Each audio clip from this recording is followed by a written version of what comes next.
আসসালামু আলাইকুম ওয়া রাহমাতুল্লাহি ওয়া বারাকাতুহু। আলহামদুলিল্লাহি রাব্বিল আলামিন ওয়াসসালাতু ওয়াসসালামু আলা আশরাফিল আমবিয়াই মুরসালিন নবিয়িনা মুহাম্মদ ওয়া আলা আলিহি ওয়া সাহবিহি আজমাইন। রব্বি ইশরাহ লি সাদরি ওয়া ইয়াসসির লি আমরি ওয়াহলুল উকদাতাম মিন লিসানি ইয়াফকাহু কাওলি। আলহামদুলিল্লাহ। আজকে আমাদের রমাদানের আগে শেষ ক্লাস, ইনশাআল্লাহ নেক্সট ক্লাসটা রমাদানে অনুষ্ঠিত হবে। তো আজকে আমরা মূলত সূরা হাদীদের 25-26 দুইটা আয়াতের মধ্যেই আলোচনা করার চেষ্টা করব ইনশাআল্লাহ। তো আমরা প্রায় সূরা হাদীসের আলোচনার শেষে প্রান্তে চলে এসেছি।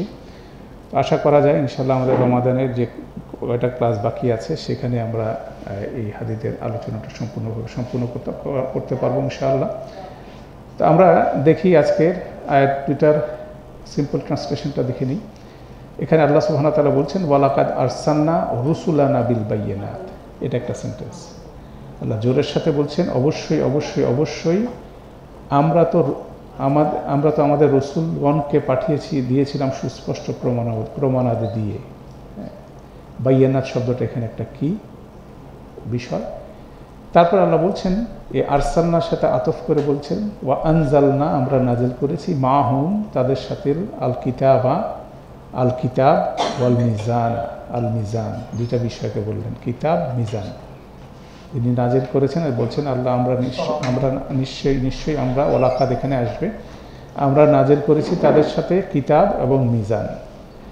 এবং কেন নাজিল করছি সেই কারণটা মেনশন করছেন পরের বাক্যে, লি ইয়াকুমান নাসু বিল কিসত, যাতে মানুষ ইনসাফ ও সুবিচারের উপর প্রতিষ্ঠিত হতে পারে।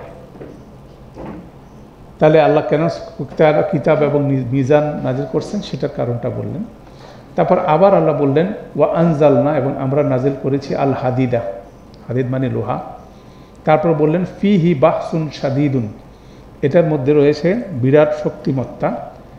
ওয়া মানাফিউ লিন্নাস, এবং মানুষের জন্য উপকারী বিষয়াদি। তারপরে আল্লাহ বর্ণনা করছেন কেন এই হাদিদ নাজিল করেছেন।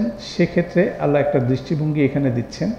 সেই দৃষ্টিভঙ্গিটা এভাবে ওয়ালি ইয়ালামাল্লাহুল, যাতে করে আল্লাহ জানতে পারেন মাই ইয়ানসুরুহু ওয়া রুসুলাহু বিল গায়ব, কে আল্লাহকে এবং তার রসুলগণকে অগোচরেই সাহায্য করে।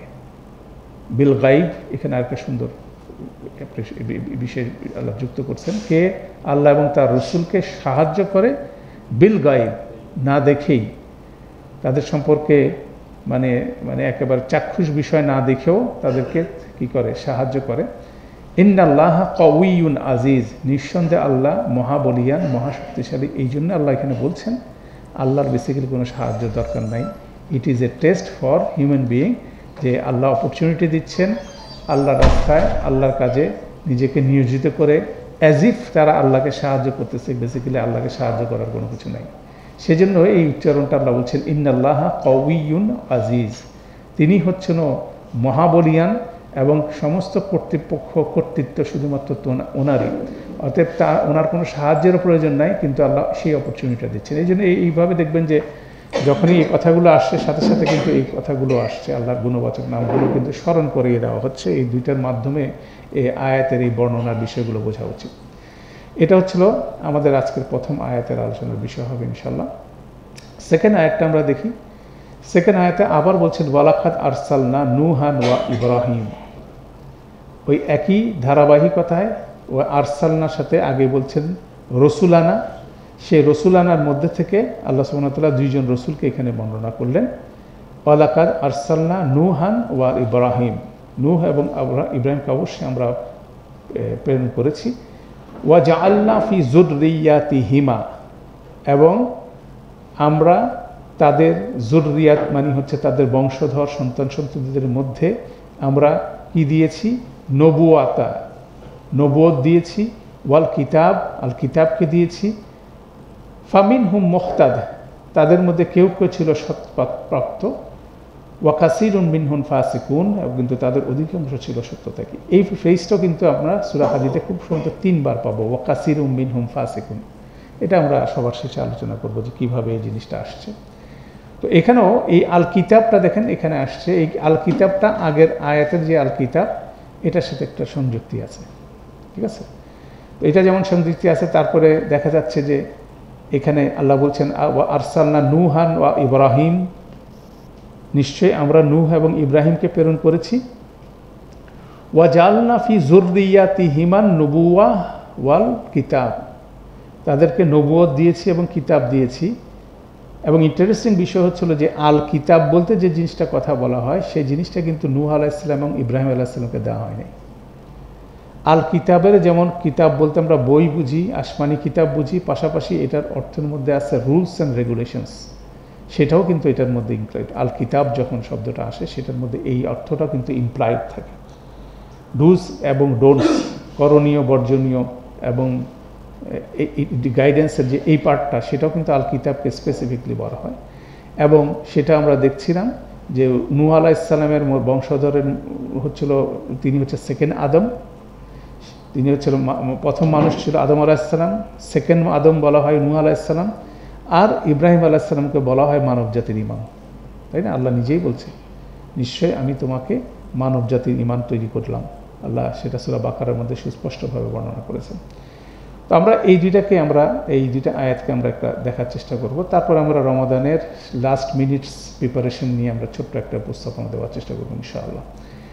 তো আমরা আসি যে আল্লাহ বলছেন ওয়ালাকাদ, অবশ্যই অবশ্যই আরসালনা রসুলানা বিল বাইয়িনাত, অবশ্যই অবশ্যই আমরা প্রেরণ করেছি আমাদের রসুলগণকে সুস্পষ্ট প্রমাণ দিয়ে। আচ্ছা, এর আগের আয়াতটা যদি আমরা দেখি, শেষ হচ্ছিল কিভাবে, ইন্নাল্লাহা হুয়াল গনিউল হামিদ, নিশ্চয় আল্লাহ হচ্ছিল কি গনিউল হামিদ, এবং তিনি হচ্ছে প্রয়োজন মুক্ত, সমস্ত ধন সম্পদের মালিক তিনি, এবং তিনি নিজে স্বপ্রশংসিত, ওনার কোনো প্রশংসার প্রয়োজন নাই।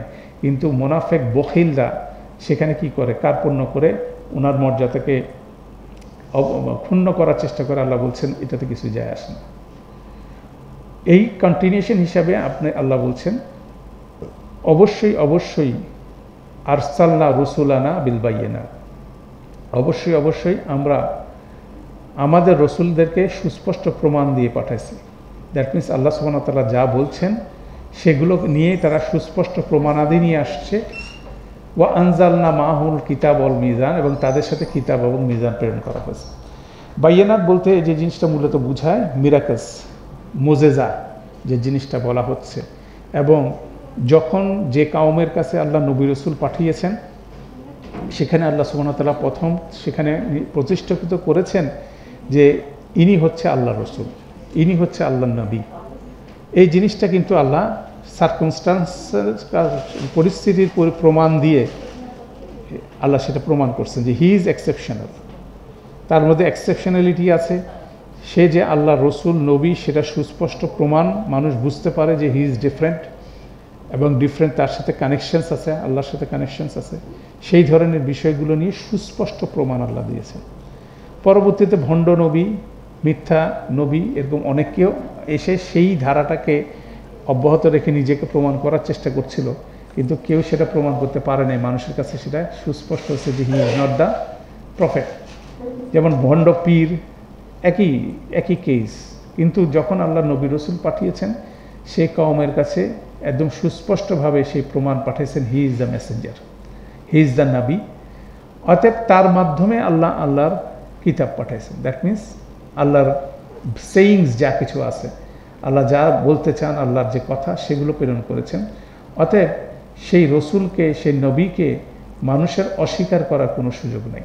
এটা হচ্ছে গুরুত্বপূর্ণ যে আল্লাহ প্রথমে বলছেন যে এর মাধ্যমে যা কিছু আসতেছে দ্যাট ইজ ফ্রম মি। তাহলে এটা কিন্তু আমাদের বিশ্বাসের মূল একটা গুরুত্বপূর্ণ বিষয়। সেই জন্য রসুলের উপর ঈমান আনাটা হচ্ছে একটা গুরুত্বপূর্ণ বিষয়। কিভাবে রসুল্লাহ সাল্লাল্লাহু আলাইহি ওয়াসাল্লাম আল্লাহ রসুল, that is the first thing.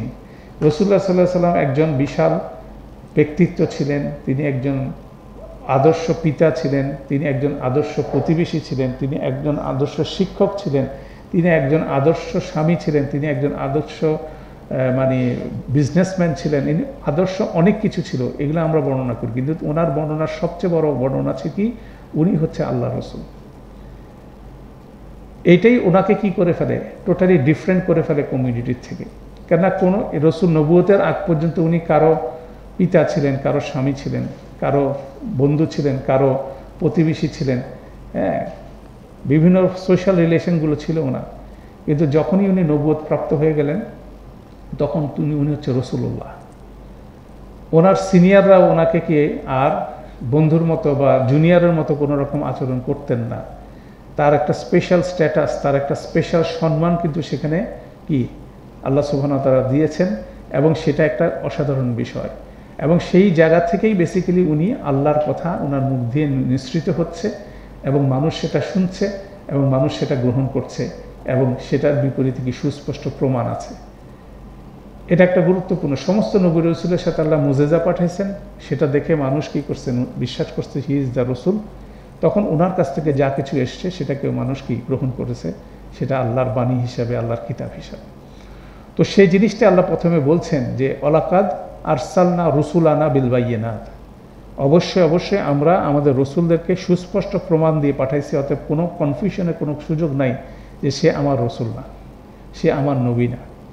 তারপর কি বলছেন, ওয়া আনজালনা, এবং আমরা নাজেল করেছি মা হুমুল কিতাব ওয়াল মিজান, আমরা তার সাথে কিতাব এবং মিজান নাজেল করেছি। কিতাব মানে হচ্ছে রুলস অ্যান্ড রেগুলেশন, মিজান হচ্ছিল মানদণ্ড, বিচারের মানদণ্ড। এইটা হচ্ছিল অসাধারণ একটা বিষয়। এবং এই যে আমরা আয়াতটা বলছি সূরা হাদীদের যে আপনার 25 নম্বর আয়াতের যে আলোচনাটা আমরা করছি, এই আয়াতটা ইটসেলফ এনাফ ঘন্টার পর ঘন্টা আলোচনা করার বিষয়। কেন এখানে আল্লাহ সুবহানাহু ওয়া তাআলা এমনভাবে কোরআনের কিছু জিনিস বলে দিচ্ছেন যে জিনিসটা বোঝা খুব জরুরি। যেমন কোরআনকে আমরা কি বলি, আল্লাহর কিতাব বলি। কোরআনের what is the purpose of Quran, one of the purpose of the Quran হচ্ছিল কোরআন মানুষকে পরিবর্তিত করবে। এটা হচ্ছে গুরুত্বপূর্ণ একটা কনসেপ্ট। আরবে এই কোরআন কিভাবে নাজল হয়েছে, মাক্কি জীবনে 13 বছর নাজল হয়েছে টানা, সেখানে কোনো রুলস অ্যান্ড রেগুলেশনস ছিল না। সেটার মাধ্যমে আল্লাহ সুবহানাহু ওয়া তাআলা মানুষের অন্তরকে পরিষ্কার করেছেন, আল্লাহর উপরে বিশ্বাসটা যাতে মানুষ সমুন্নত রাখতে পারে। তারপর যখনই আল্লাহর উপরে বিশ্বাসের বিষয়গুলো সমুন্নত হলো, তখন মাদানী জীবনে উনি কি নাজেল করলেন, একটার পর একটা রুলস অ্যান্ড রেগুলেশন নাজেল করলেন। এবং ইতিপূর্বে আমাদের আরেকটা ক্লাসের রেফারেন্স আমরা বলছি যে আমরা উলুল আলবাব সংক্রান্ত একটা আলোচনা ছিল, সেই আলোচনার মধ্যে আমরা দেখিয়েছিলাম যে একটা আলোচনা ছিল এরকম যে অলমোস্ট 10% অফ দ্য কোরআনের কন্টেন্ট হচ্ছে রুলস রেগুলেশন। তার মধ্যে কিছু আছে হচ্ছিল কি করণীয় বর্জনীয়, আর কিছু হচ্ছিল মোরালিটিস। মোরালিটিস মানে হচ্ছিল, এটা আমরা আলোচনা করব, মোরালিটি ভার্সেস আইন, এই দুইটার মধ্যে ডিফারেন্সটা কী জিনিস।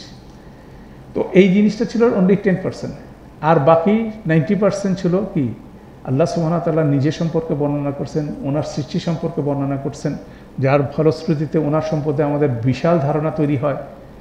পরবর্তীতে কি হয়, উনি বিভিন্ন ইতিহাসের নবী রসুলদের কাহিনী বর্ণনা করছেন, যারা সীমা লঙ্ঘন করছেন তাদের কাহিনী বর্ণনা করে আমাদের মধ্যে কি ওনার সম্পর্কে ভয় এবং আশার সঞ্চারিত করছেন।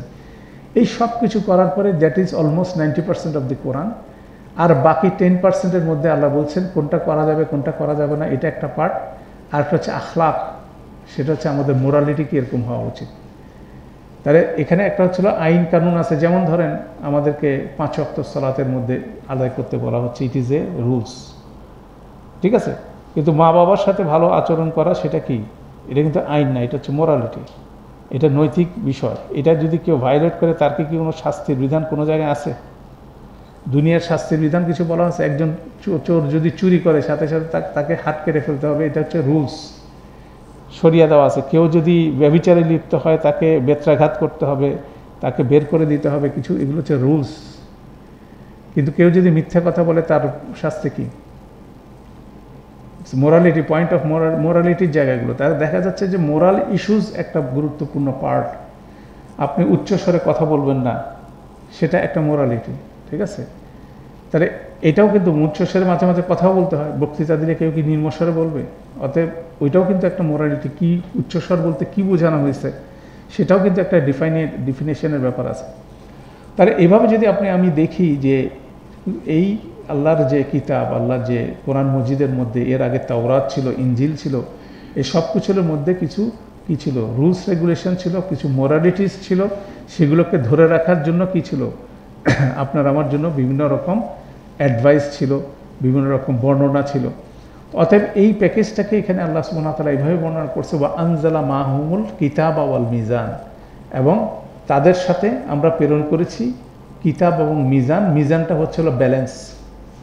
যেমন ধরেন কিতাবের মধ্যে বলা আছে কেউ যদি চুরি করে তার হাত কেটে ফেলতে হবে, এটা হচ্ছিল রুলস। এখন যে বিচার করবে সে যদি চুরি করে তাহলে সেই বিচারকের কি হাত কেটে দেওয়ার আদেশ করার অধিকার রাখে?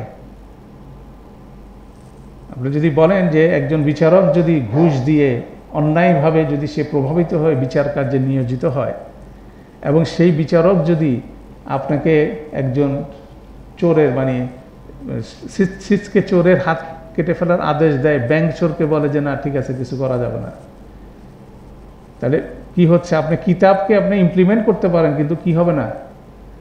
মিজান সেখানে ইমপ্লিমেন্টেড হবে না। এটা একটা গুরুত্বপূর্ণ পয়েন্ট। যখন আমরা আইন কানুনের কথা বলি তখন এটার ইমপ্লিমেন্টেশনের জায়গাটা কিন্তু ইম্পর্ট্যান্ট। তাহলে ইমপ্লিমেন্টেশনের জায়গায় শুধুমাত্র ক্ষমতা থাকলে হবে না, ক্ষমতার কি থাকতে হবে?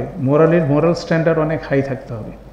যে মোরালিটি যদি না থাকে তখন কিন্তু ল কিন্তু কি হবে না, যথাযথভাবে ইমপ্লিমেন্ট হবে না। কেননা এন্ড অফ দি স্টোরি হচ্ছিল আল্লাহ আপনাকে কিতাব এবং মিজান দিয়েছেন। কি কারণে? পরের বাক্যে আল্লাহ বলছেন লি ইয়াকুমান নাসু বিল কিসত, যাতে মানুষ ইনসাফ ও সুবিচারের উপরে প্রতিষ্ঠিত হতে পারে। কথার মধ্যে কিন্তু ইন্টারেস্টিং একটা গ্যাপ আছে।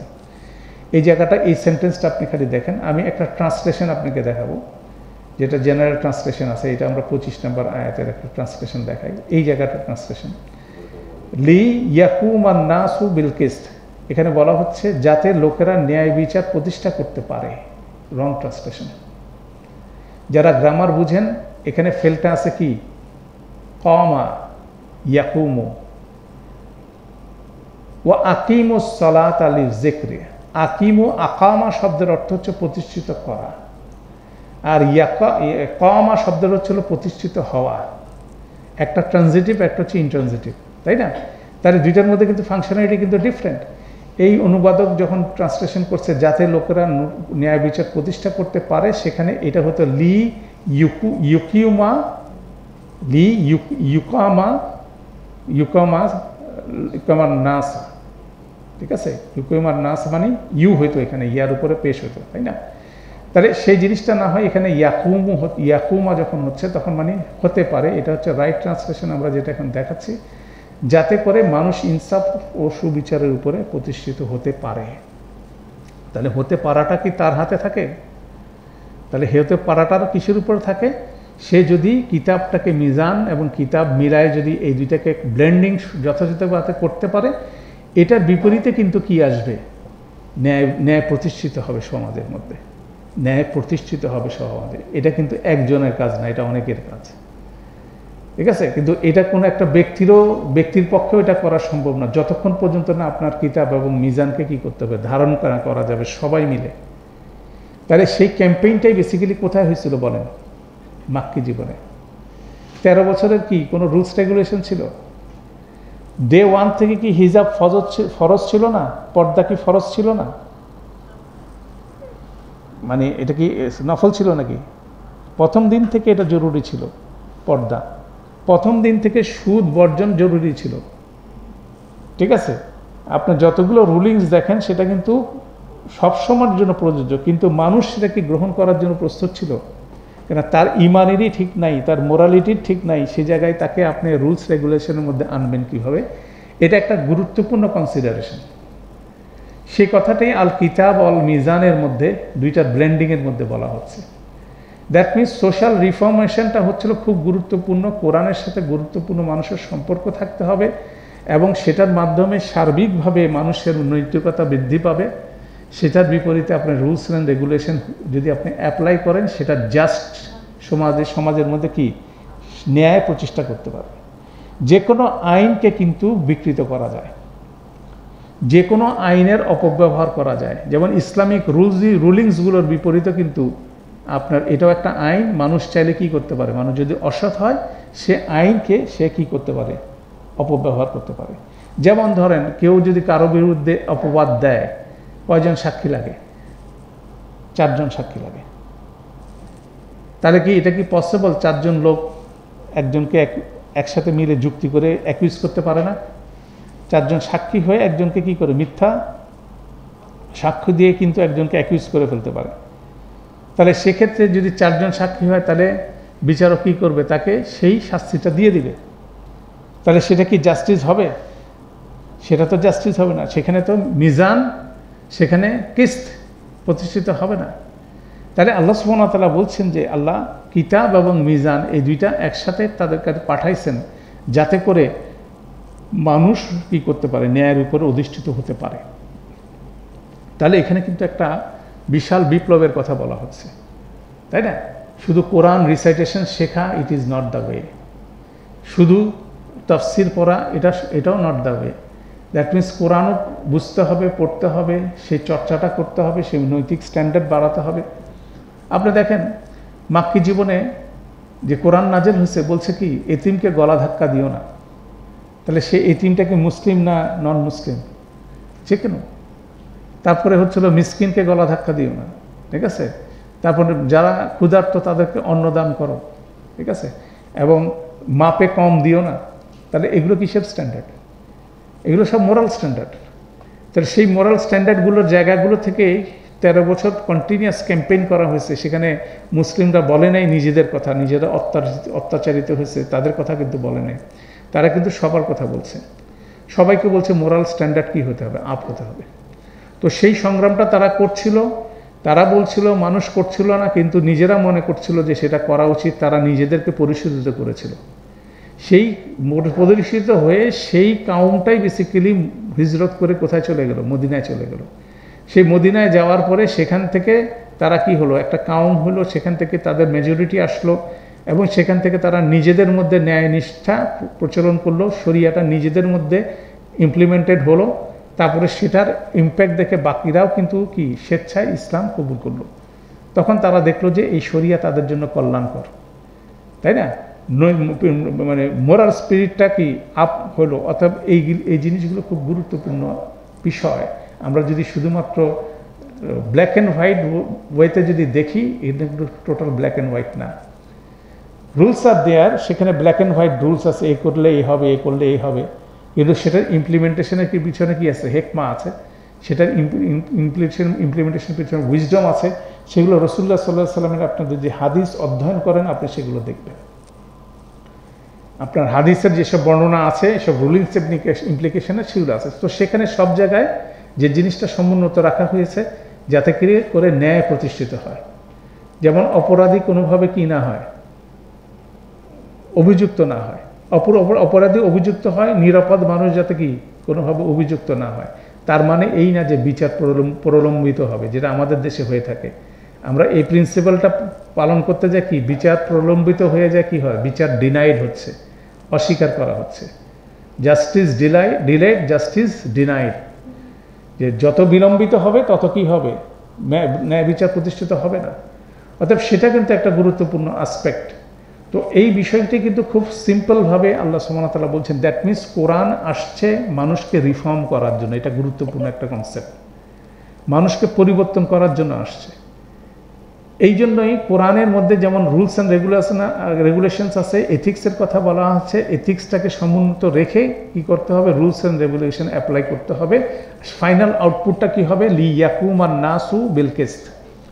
কতগুলো বাক্য আমাদের মুখস্থ করে ফেলতে হবে, তাই না? এই যে আল্লাহ বলছেন ওয়া আনজালা মাহুমুল কিতাবা ওয়াল মিজানা লিয়াকুমান নাসু বিল কিসত।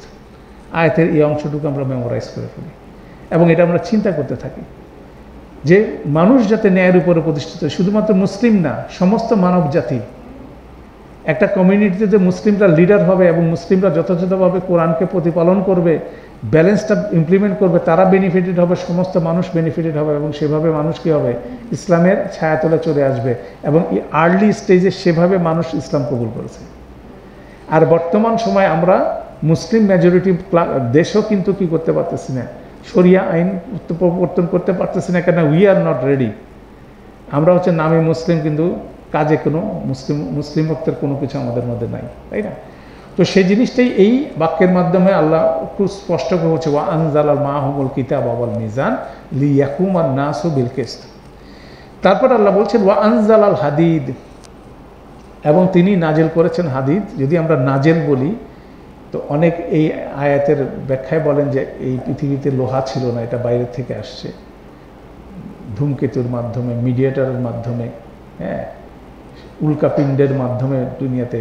তো দুনিয়াতে যে পরিমাণ লোহা আসছে সব কিছু উল্কাপিণ্ডের মাধ্যমে আসছে, সেটা নট নেসেসারি।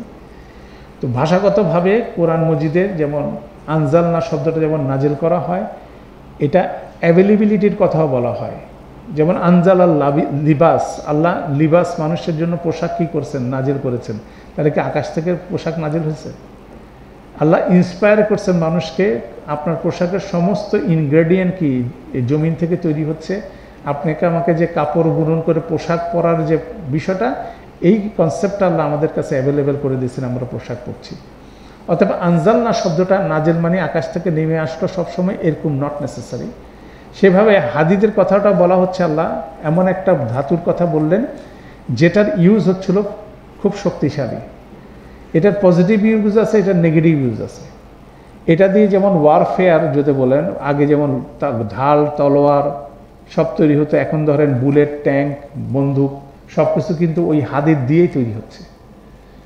তাহলে এটার মধ্যে বাহসুন শাদীদুন, খুব শক্তিমত্তা আছে, ওয়া মানাফি উল ইন্নাস, এবং মানুষের জন্য কল্যাণ আছে। দ্যাট মিনস এটার মধ্যে বেনিফিটও আছে, সেটার মধ্যে কিন্তু মন্দ জিনিসও আছে। এখন এটাকে কিভাবে আমরা ব্যবহার করব? আপনার বিশাল জাহাজ তৈরি করে সেটা দিয়ে যুদ্ধ জাহাজও বানাতে পারেন, জাহাজ দিয়ে কার্গো জাহাজও বানাতে পারেন। দুইটা জাহাজই কিন্তু হাদিদ দিয়ে তৈরি।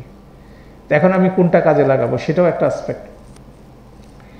তারপরে যে জিনিসটা হচ্ছিল যে আল্লাহ সুবহানাহু ওয়া তাআলা যেটা বলছেন, এটার আগের আয়াতে সেটা কানেকশন হচ্ছিল এভাবে, পরেরটা বুঝলে আমাদের জন্য সহজ হবে। ওয়ালিয়ালামাল্লাহু মাইয়ানসুরুহু ওয়া রুসুলাহু বিল গায়ব।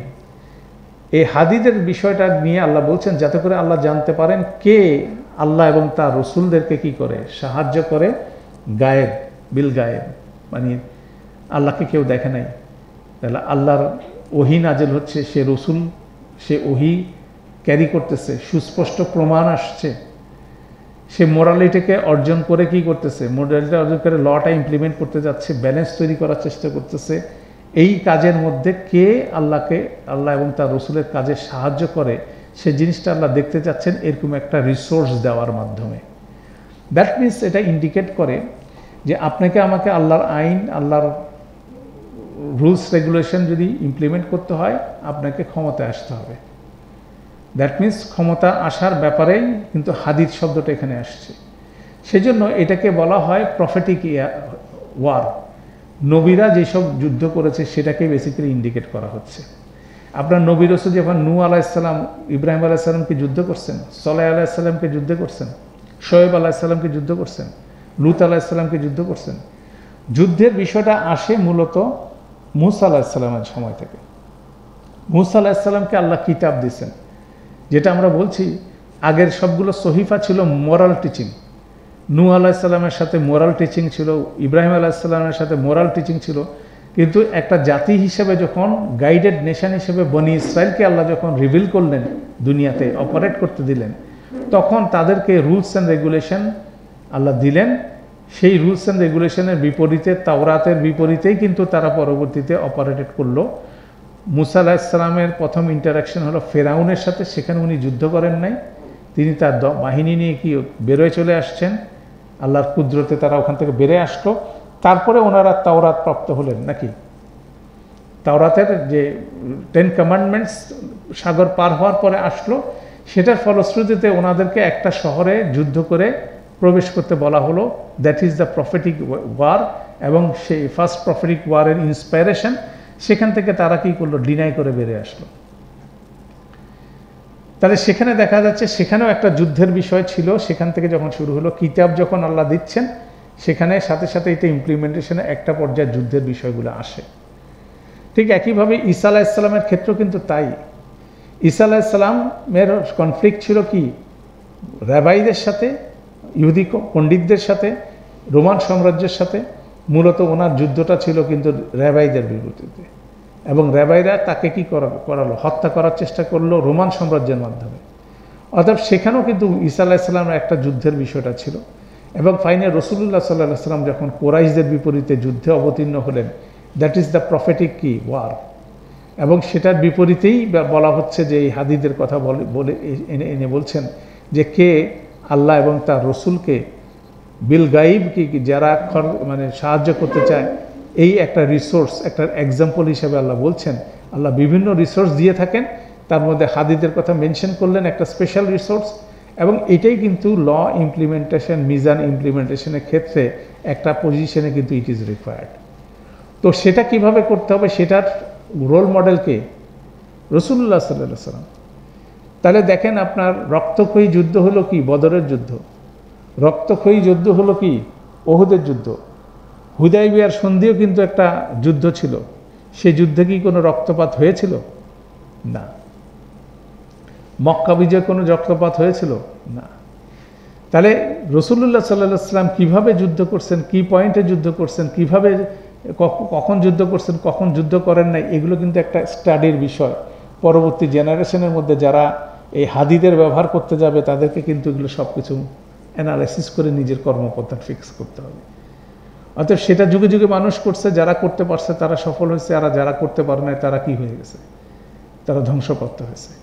কেন হাদিদের ব্যবহার, যুদ্ধের ব্যবহার একটা কঠিন বিষয়, কঠিন সিদ্ধান্তের বিষয়। রুলস অ্যান্ড রেগুলেশনস আছে খুব স্ট্রিক্ট। কোনোভাবে বৃদ্ধ, নারী যারা যুদ্ধ করে না এবং শিশু, তাদের কোনোভাবে কি করা যাবে না, তাদেরকে ভিক্টিমাইজ করা যাবে না। অতএব খুব শক্তিশালী যুদ্ধের এথিক্স আছে মুসলিমদের, ঠিক আছে। যুদ্ধে পরাজিত শূন্য যারা আছে তাদের সাথে কি বিহেভ করতে হবে, খুব কঠিন শরিয়ারগত বিষয় আছে। তো ওগুলো যদি ইমপ্লিমেন্ট করতে না পারা যায়, তাহলে সেক্ষেত্রে সেগুলো চিন্তা করে মুসলিমদেরকে যুদ্ধের অ্যাফেয়ারে ঢুকতে হয়। এবং সেজন্য হাই মোরাল স্ট্যান্ডিং তাদের দরকার। যদি হাই মোরাল স্ট্যান্ডিং যদি না থাকে, তাহলে কি সে যুদ্ধ করতেছে কি আল্লাহর কারণে যুদ্ধ করতেছে, তখন এটা কি পার্সোনাল কারণে পরিণত হবে। এবং যুগে যুগে আমাদের কন্টেম্পোরারি সময় আমরা যতগুলো কনফ্লিক্ট দেখছি, মুসলিমদের ম্যাক্সিমাম হচ্ছিল কি নিজেদের কোনো ইন্টারেস্টে তারা দাবি করতেছে তারা আল্লাহর রাস্তায় যুদ্ধ করছে, অথচ এটা ছিল তাদের নিজেদের ইন্টারেস্টের বিষয়। অর্থাৎ এই বিষয়গুলো কিন্তু এটার মধ্যে ইনক্লুডেড। তো এখানে আল্লাহ সুবহানাহু ওয়া তাআলা সেই জিনিসটাই বলছেন যে আল্লাহ রসুল পাঠিয়েছেন সুস্পষ্ট প্রমাণ দিয়ে, তাকে অনুসরণ করে আল্লাহর কিতাব এবং মিজানকে ধারণ করে মানুষ ন্যায় প্রতিষ্ঠা করবে, এটা হলো আল্লাহর এক্সপেকটেশন। এবং সেখানে যদি প্রয়োজন হয় মানুষ কি করবে, ওয়ার অ্যাফেয়ারও যাবে, কিন্তু সেখানেও তাকে কি করতে হবে, জাস্টিস অ্যাপ্লাই করতে হবে। এবং সেটাকে বলা হচ্ছে কে আছে আল্লাহকে সাহায্য করবে, মান আনসারু ইলাল্লাহ, তাই না। কল আল হাওয়ারিউনা নাহনু আনসারুল্লাহ, সূরা আলী ইমরানে আছে, সূরা সফাতে আছে, সফে আছে।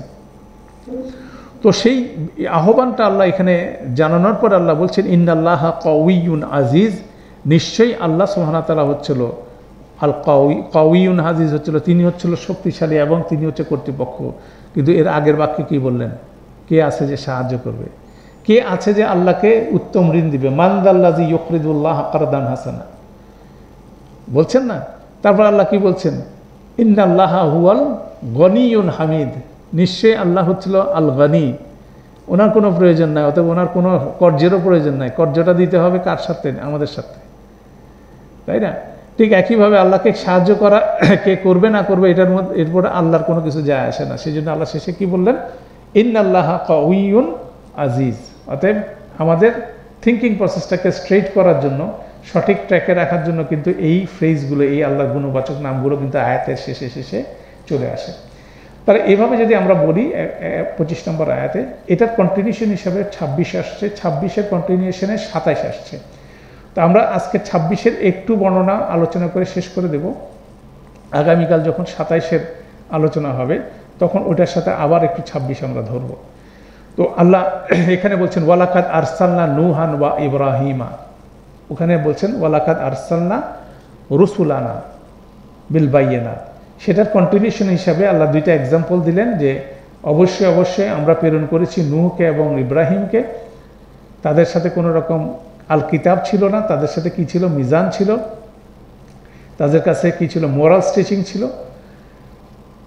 এবং ওয়াজআলনা ফি যুররিয়াতিহিমা নুবুওয়া ওয়াল কিতাবা ফামিনহুম মুহতাদ, তাদের জরুরিয়াত, তাদের সন্তান সন্ততিদের মধ্যে থেকে আমরা নবুয়ত দিয়েছি এবং কিতাব দিয়েছি এবং তাদের মধ্যে কেউ কেউ হেদায়েত প্রাপ্ত ছিল।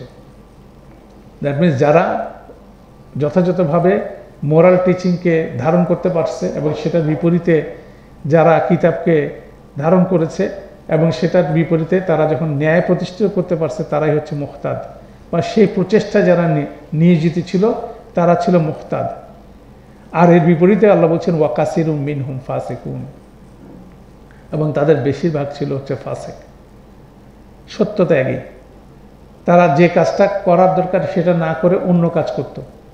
তাদেরকে যে এম্পাওয়ারমেন্ট আল্লাহ দিয়েছেন কিতাবের মাধ্যমে, সেটাকে সে মিসইউজ করত।